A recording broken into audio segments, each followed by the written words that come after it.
Ladies and gentlemen, here we are again, another Saturday show, and we've had a couple where we've had to do it on a Sunday, and guess what? We're doing this one on a Friday evening in Malaysia. So we're swinging the weekends to and fro as we have to. Anyhow, when you listen to this, hopefully you'll still enjoy it, and you'll still be interested in the subject matter and and the two of us. So fingers crossed, Steve. Anyhow, that goes nice to without see saying, you again. I'm sure, Chris. Yeah, nice to see you again, my friend. Thank you for having me. We seem to be making a habit of this, Christopher.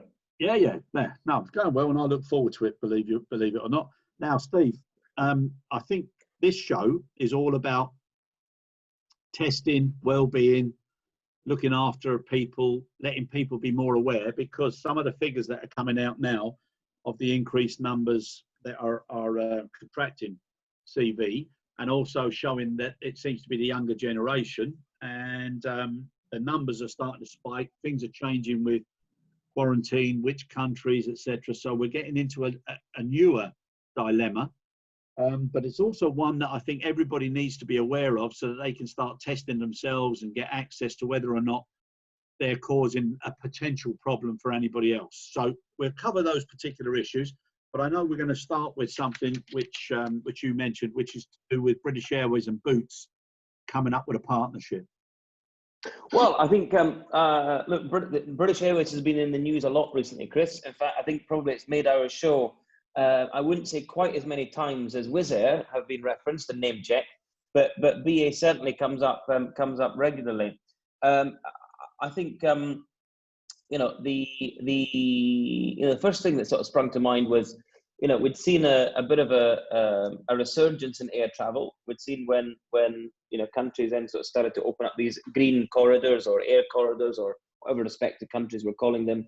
That was these were sure bets to kind of bring people back to travel. And I think there was an element of resurgence, and we saw that in some of the traffic figures that Eurocontrol were reporting week on week in terms of restored capacity, particularly amongst the low-cost carriers. And I have to say, Wizz Air leads the pack in terms of having restored, beyond 60% of capacity now, so pre-COVID capacity. So there's lots of positives out there. Long haul still remains largely closed, and I think what's been clear is the airlines that have historically, had large hub and spoke networks and been more reliant on premium, pointy end travel.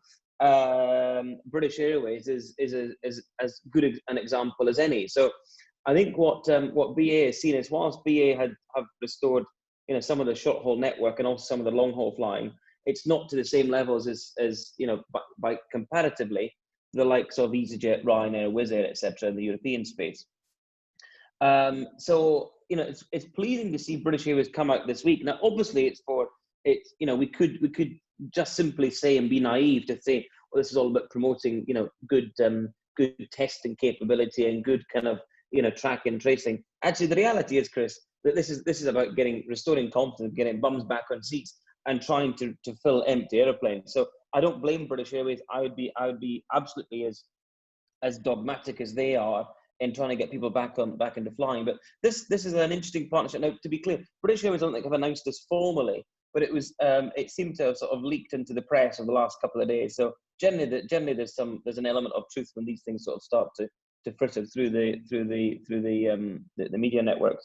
And it is that British Airways would partner with that well-known high street brand chemist shop called Boots, to offer testing. Now, I'm not exactly sure where the testing will be done or how the testing will be recorded, but it seems to be confirmed by British Airways that they are exploring partnerships with third parties to support testing for destinations, and these were their words specifically. I'm paraphrasing, but their words, for destinations that require it.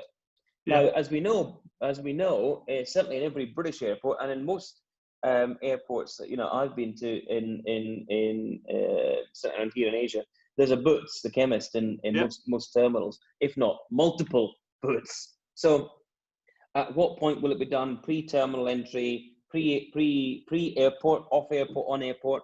How does it link to things like a good-to-go kind of green green sort of tick for good for travel back into the airlines kind of DCS or boarding pass clearance or entry through security through security conformance, etc. All questions that will need to be answered. But certainly, I think partnering with somebody like Boots to make testing affordable, and I think that's the key point. Is testing for most people who cannot access it on the public health service is actually quite an expensive thing. So while some destinations are marketing it, will include a test on arrival, there are not many actually that are including it on departure as part of their purchase or their offering. So that was good news to see this week. Very good, very good. And you'll mention again of the LCCs. I think it's very clear in what you said there. They're going to come out of this first, and they're going to probably come out in the better of positions than the traditional carriers. But anyhow, we're here to support everybody. That's why we're here. Now, the point you're making there about affordability and consumer confidence, we've had some questions now. One question came in from Russell, and what he said here was, it's a little bit like the stockpiling of toilet roll and baked beans.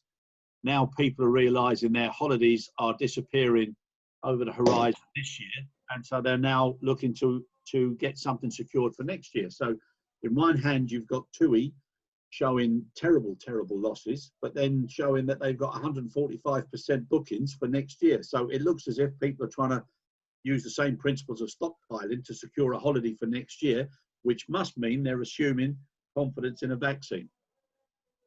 I don't agree, Chris. I don't think that the consumer is assuming confidence in a vaccine at all.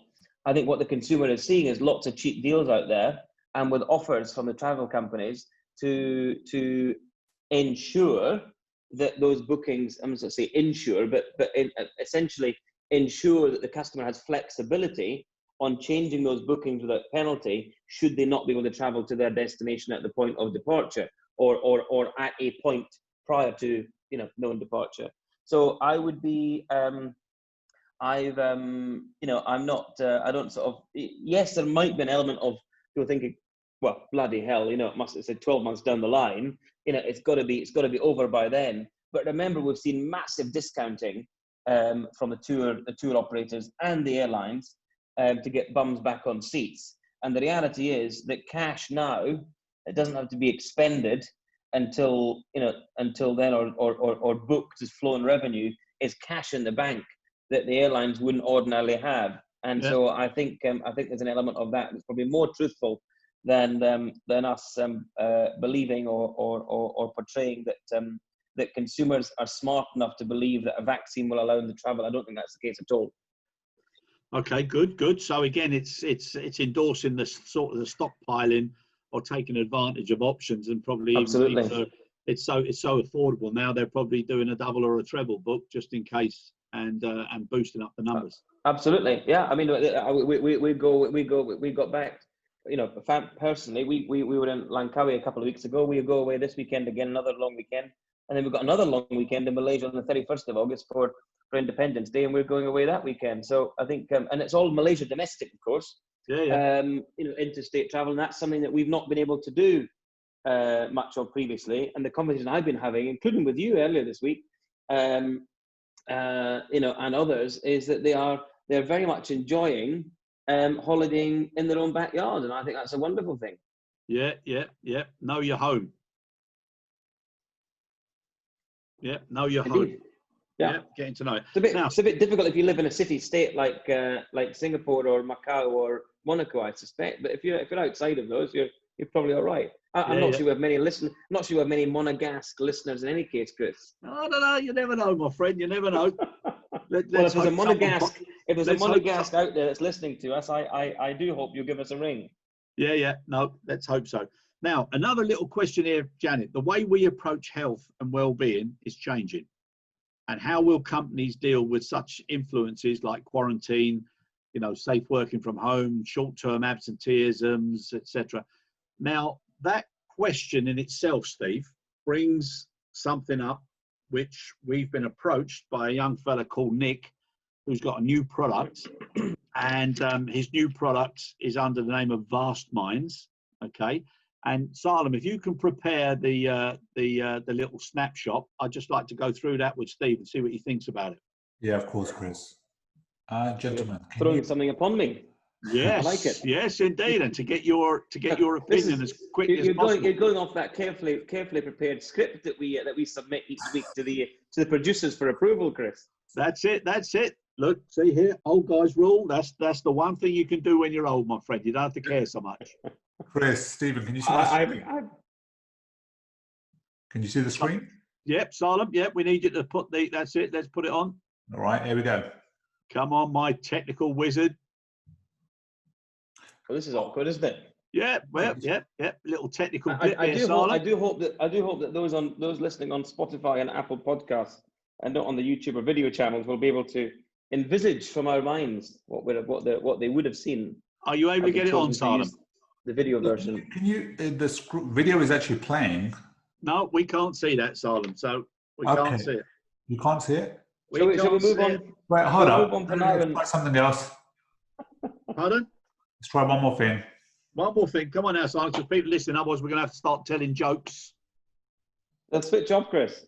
If it's not switched off already. No, they won't. They don't. Right. No, Salam. It's still not playing. It's still not playing, my friend.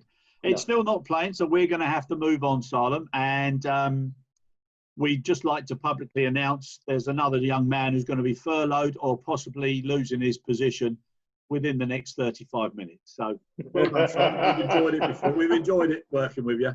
Thanks, my friend. Now, Steve. Chris, I'll get the job advert up on LinkedIn immediately. Yeah, let's put it out. Now, Steve. Now, as far as some of the news that's been put out now, and one of them we spoke briefly there about vaccines. Russia becoming the first country to approve a coronavirus vaccine, and not going through stage 3 of the testing. I'm sure you've got a little opinion there, which will liven people up who are still listening after that technical blip. Well, for anyone that sort of knows sort of I don't know, sort of, let's call it Russian pedigree or credibility, I think Russia are good at many things. One of the things that I tend to find that Russia is pretty decent at is knocking people off without being found out. So I would not be. It's a bit like Villanelle from Killing Eve. Villanelle was kitted up to the hilt with her armory of weapons and drugs to take people out that were not welcome to the Russian state. So I would be very cautious personally. I would not be personally taking a Russian vaccine. That's my personal choice. I'm a xenophile. I would much prefer the Chinese to be involved in such capability than the Russians personally, but that's my own personal view. But yes, I imagine Villanelle administering a drug to Eve. Not something I would welcome personally. Well, we're certainly going off piece today, and for everybody out there, I'd just like to throw a little disclaimer in there. I like and love everybody. So my friend who's wearing red, whilst I'm associated with him on a friendly basis, I shall no longer be standing too close to him when we're together. Now, I'm wearing the colour of the party, of course, but not my party. You are indeed, my friend. I'm closer to your heart. Look, I think. On a slightly, you are, Chris. True blue. But look, on a slightly more responding more seriously, although I stand by my decision personally. I would be very cautious and skeptical of anybody that says they can deliver a product to market that has not gone through the full testing requirements and the testing kind of obligations. It's always a worry when medicines are pushed to market quickly for any reason. But I would have much more confidence in jolly folks like those boffins at Oxford University or those scientists in AstraZeneca coming up with the right vaccine.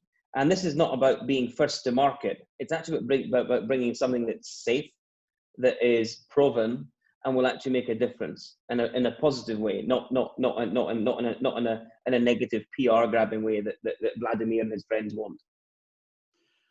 Very well, very clearly put, my friend. And I'm assuming you won't be getting much work in Russia. Anyhow, moving on. Thai Airways. the shares suspended after auditors declined to sign off on the accounts. Another big shocker. But you know, it's part of the the protection, and you know, it's gonna come out in a different model. But it's still a shame though, Steve. Huh? Look, Thai's been around for a very long time, and I fly. You know, living in Malaysia, and having worked here for an incredibly long time, I fly with Thai quite often, as you would imagine. Yeah. And I've always quite liked Thai, but I've always known that they've had, you know, inherently large cost base that is you know, not being managed particularly effectively. Particularly, imagine the difficulty that Thai have gone through during you know, transitioning from civilian governments to military governments, to every man and his dog thinking they can shore up the airline and fix it. Ministers of all colours, you know, trying to take ownership of solving the issues, and actually all they're doing is inflating their egos by ordering the wrong aircraft types for the wrong markets. And if you imagine, you know, Thailand, so most of our listeners probably know, but Thailand and Bangkok is the most visited city in the world by tourism numbers. So Bangkok is the largest tourist hub in the world. You know, will be done a massive disservice if Thai were to go out of business. So I don't think that's a probability, Chris. But I think what this is a bloody great shake-up. If ever the Thai government needed one, and more than now, because I suspect that Thailand's GDP is heavily biased on tourism, given those numbers that I just sort of quoted in terms of, you know, being the most visited city in the world is Bangkok. And the tourism spend there must be massive, so they'll be hurting. But look, herein lies opportunity. So again, our friend Churchill, with every crisis lies opportunity, and I think this is one that the Thais, with the right ingredients, and that you know, massive market that they're tapping into, can fix and capitalize on. But will they have the appetite and the smarts to do it properly for the sustainable for the long term? Let's watch this space. Yeah, no, exactly.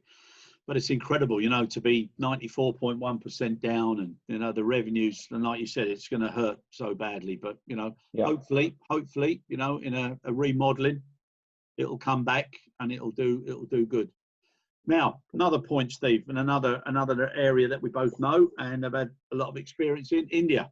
So you know, the top business group, TATA Sons, they plan to purchase the ailing national carrier Air India. So another carrier with similar history, and you know, so do you think there's going to be some sort of outcome or some sort of positivity that's going to come from this particular crisis and the catalyst for change?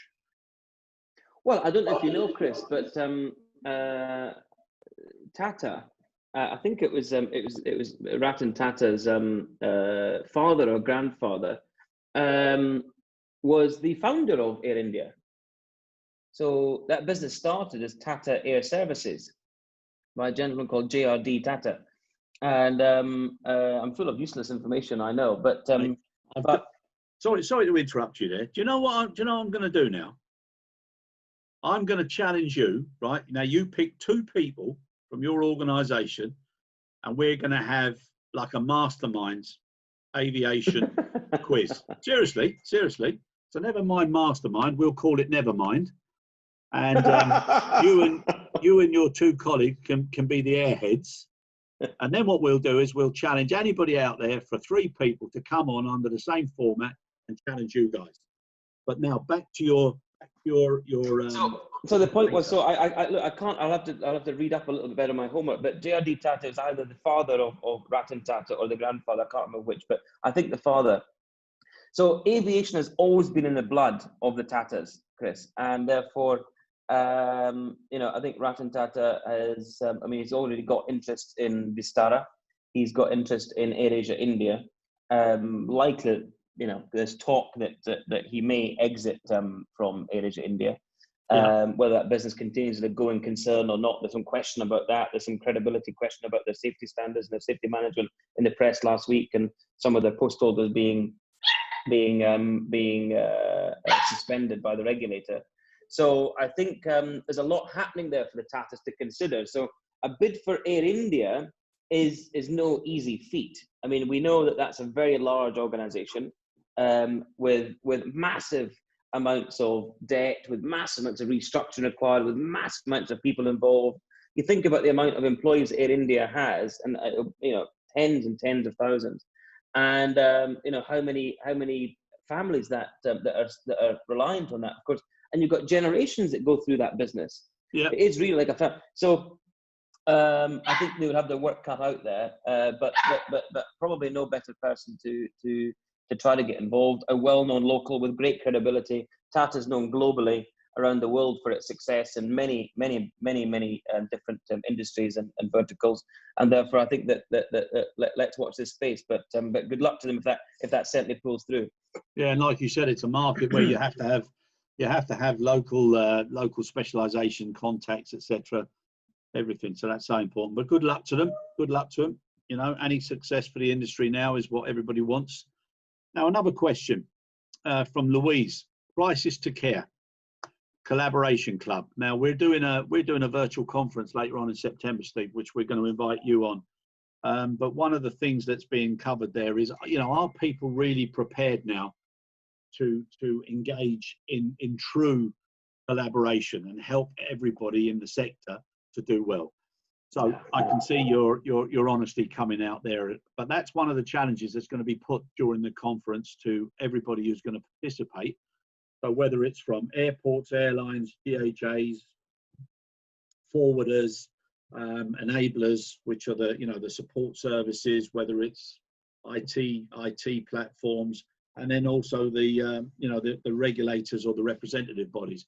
It's so important now to just do something rather than talk about it.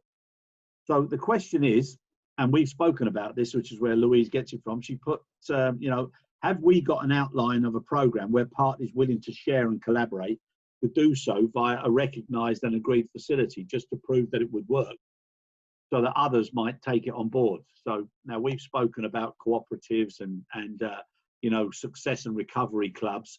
What do you think? Well, look, just before I answer that, I mean, to go back to your first point, is this new spirit or talk of collaboration really kind of exactly what people mean? No, I think they talk at both sides of their mouths. Is the reality. And just thinking back to your proposition there about the mastermind or the egghead-esque quiz. Never mind, airhead. Yeah, never mind. Never mind the airheads. I would make a very bad poker player, Chris. So I'm glad you're not challenging me to a game of poker, because as you saw as you were speaking before you even asked the question, my views were well known or suspected of being so. The reality is, people will say what's right at the time to get the right outcome for themselves or their business. I think what we have to do is go through an evolution and a bit of several iterations of what does good collaboration look like. Yeah. What's in it for them? How much skin in the game does each party need to have to make success kind of equal or beneficial to all parties, no matter the size of your size of your, let's move on quickly there, son. No matter the size of your or the significance of your input in that chain or that ecosystem. So whether you're providing 5% of the ecosystem requirements or 75%, what we've got to do is get some. I'm not saying this is equal on a monetary basis, of course not. But the values have to be shared. So creating some of those partnerships and then sort of using that, I think, as a test bed, Chris, of measuring the success or measuring the appetite, measuring the input required, measuring the output possible, and then leveraging the success of that, I think is the way that leads us to answering the point that, was it Julie, sorry, that asked the question? Louise, sorry, beg your pardon, Louise. Look, let's put our money where our mouth is, Chris. Let's actually, take this on and use Louise's kind of challenge, because I suspect we've spoken a little bit about this over the last few weeks. It's now time for us to come back with something and sort of, propose or craft a model that we believe is right and proper and will help us move forward. And I think that let's actually take some of our own medicine and pull that together so we can actually demonstrate to Louise and others what we believe success looks like, and actually go out there and find some of the willing partners to make this work. Yeah, and that's what I'm thinking, Steve, that if we cover that during the conference, then all of the ready-made participants, because we've got somebody from every single stage, we'll try and convince them to see if they'll commit to something like that, and see if we can do something openly, and then show some light at the end of the tunnel. Stevie boy, this is the program that I was talking about that we weren't able to catch up on. We've given Salam an extra 3 hours. 3 hours. Oh, we give him 3 hours trial basis to see if this works. But basically, this is something that Nick presented to us after listening to a couple of the podcasts. And what he's saying is, have a look at this system, this app, and it's under the name of Vastmindz. So what I'm going to do now is, if you just have a look at it, and I'll have a look at it at the same time, you can see that within seconds of looking at the face and measuring the light that's been absorbed by the skin, it comes up with certain measurements. Okay, so you can see there straight away, you can see there's the oxygen level. So his oxygen level came up at 98%. Now that's really important as well for anybody who's got problems, because if it drops below 92%, you need to get some urgent help. So I think if people were able to see this and self-analyze themselves as it started to drop below an acceptable level, which is anything from 96 to 100%, they would be able to then say, right, I need to get myself down to the doctors or get in touch with a doctor and not have it left too late. So that's the first one that's come up. Then you start to see the other measurements that are coming up. So you've got the BPM, the resting heartbeat or heart rate, and that one is normally at a range between 50 and 70. And bearing in mind now we're talking about optimum health-wise. 50 and 70, yeah, that won't be mine at resting. Yeah, no, but that's why we've done it. That's why we've done it on somebody else and not on you or me, so that there's no shocks. But that it can also be adjusted according to your age, same as with your blood pressure. It can be adjusted with your age, your weight, etc. So that's something that can be done. Now it will come up and it will give you an overview of what you've done. It normally takes about 60 seconds, but it can be done quicker, but it makes more sense to stay for the 60 seconds and maybe a few seconds higher, because that takes away the white coat syndrome. So now it also shows your stress level, okay, and that's something that's very, very, very, very important, and that also can change according to ages, etc. But so you've got your RPM, okay, which they say the range is 12 to 25. You've got your stress level. That's respirations, to be clear, not revolutions. Exactly. But it's got so much good information, okay, and then it goes on to a self-assessment data, which is, are you experiencing muscle ache and or fatigue? Do you have a persistent cough? Do you have a fever? Are you experiencing shortness of breath? So you've got those little questions that you fill in as well straight after. It keeps a nice record.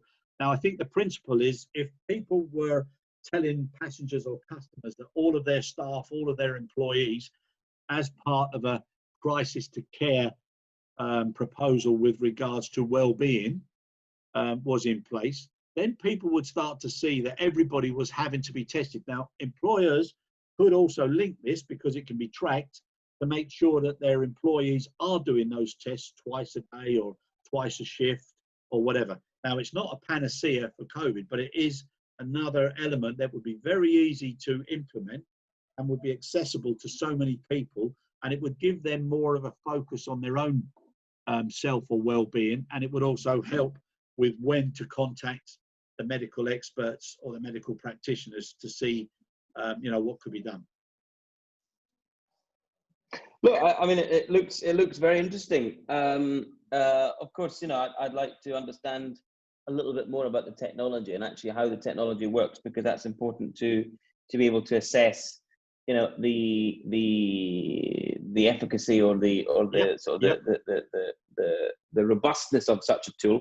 It looks very interesting. Curiously, it misses out temperature, which has been kind of the universally agreed measure, of human biology, or to test for COVID, or at least to test for fever.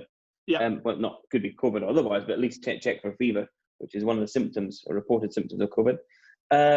Curious that's missing out, but look, I'm cautious, of course, to endorse anything until I understand a little more about it. But certainly from a confidence perspective, if this is about restoring confidence, yep, and it's about trying to get some early warning indicators, either for the business or for the person themselves, or for the traveller or for the employee, then this is a great tool. But the devil, as always, Chris, is in the detail. As we know. So what we're going to do, Steve, we're going to invite Nick on and do a specific podcast based on this particular app, because at least what he's done is followed our exchanges over the past few months, and he's now put something forward. And what he's saying is that he likes the fact that we're talking about instilling confidence and putting consistency, but also making it better understandable for the general public as to what they should be looking out for, and not waiting for that bang knock on the door to say, well, you've got it. Indeed. So, I agree entirely. Look forward to chatting to you, Nick, and good luck with the project. Yeah, all right. So we'll do that, Salam. We'll bring Nick on early next week and see how it looks. Nick's coming on to replace Salam. We'll see how well he does. Yeah, seems to be a technically gifted young man. Indeed. So one like for like, yeah. And seeing as though Salam didn't manage to get his hair dyed at the hairdressers, okay, and we put him on show, maybe we'll see. Right, moving that on, Steve. Now, what do you think are the areas that we're going to be talking about next week? Okay, and I know that's very open, but from your opinion and seeing the way things are opening, closing, and now you've got the France issue and everybody trying to get back through the tunnel before, I think it's midday today, so they don't have to have the quarantine. What do you think are the major issues that are going to be in contention this week? I think there's a couple of things. One is the effect of those quarantine changes. Now people went into this knowing that this might happen, so I've got no sympathy for those that now are sort of blaming government. I think we said on a podcast 3 or 4 weeks ago, if you chose to travel, that was at your risk and your expense, and you should not be expecting the taxpayer to either get you back or to pay for your quarantine costs, etc., in environments where you're hoteled, etc. The second thing is, Chris, this will, however, have a direct effect on forward bookings. And just as we sort of, for the most part, France is on holiday until September. Correct. The French have their usual August, September, and September holidays, but that will have a large impact there. Portugal still not come off the list, so those airlines that were starting to build up presence and capacity again in those markets will find themselves having to claw some of that back, I predict. The third thing is a tighter squeeze on liquidity, because we've seen sort of it happened to Spain, so well, maybe that's the one-off. Maybe some other, maybe we'll be fine, we'll continue, we'll be all right. Actually, now we're seeing that list extending. We're seeing sort of the spread of the disease or the cases increase across a number of different markets and continents, not just in Europe but elsewhere. And so I suspect that squeeze on liquidity will start to have more longer term sort of considerations or forecasts by industry and the businesses, the airlines and the like themselves, about actually how lasting this thing might well be. Yeah, and I think we're trying to keep things as positive as possible, but also realistic. And I think the next 6 to 9 months are going to start getting tougher and tougher as we roll into each month, and people need to be prepared for that. So I think as far as planning positives now, there should be clear indications that if certain key data hits certain levels, this is exactly what's going to happen, so that everybody's a lot clearer and we don't have all this wishy-washy what if, and people should assume, and people should use their own knowledge. It needs to be very factual now moving forward. Yeah, agreed. Right, my friends. Okay, diplomatic as always, getting a little bit fiery as we're getting into these episodes, which I love, so fair play to you. And I would certainly suggest that you don't wear red for the foreseeable future. Is that because I'm more of a target in red, or some other socialist? I didn't want to say, but yes, to be honest, yeah, it's like walking into a field full of balls. Yeah, and all you need now is a little red blanket as well, and start shuffling up and down. No, but seriously, you keep doing that. It's great to be a straight talker, and that's what the world needs now more than ever. I love it. Love your interaction. Thanks very much for another good week, and look forward to seeing you next week for the Saturday show, and maybe it will be on Saturday. Maybe on Saturday. Thanks, Chris. Have a great week. Really, thanks, mate. All the best. Take care of yourself. Bye.